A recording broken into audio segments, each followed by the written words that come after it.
ഉഷപ്പൂജ പന്തിരടി ഉച്ചപൂജയും അത്താഴപൂജയുമുണ്ടിവിടെ.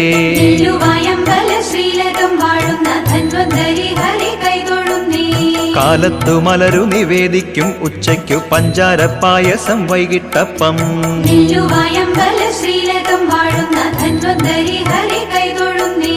ധന്വന്തരീശനു ശർക്കര പായസം നേദിച്ചിടുന്നൊരു ശീലമില്ല.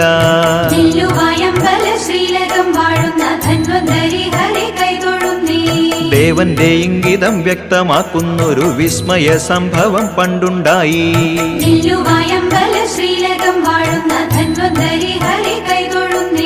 ശർക്കര പായസമുണ്ടാക്കി നേദിക്കാൻ അന്നൊരു നാളിൽ തുനിഞ്ഞിടുമ്പോൾ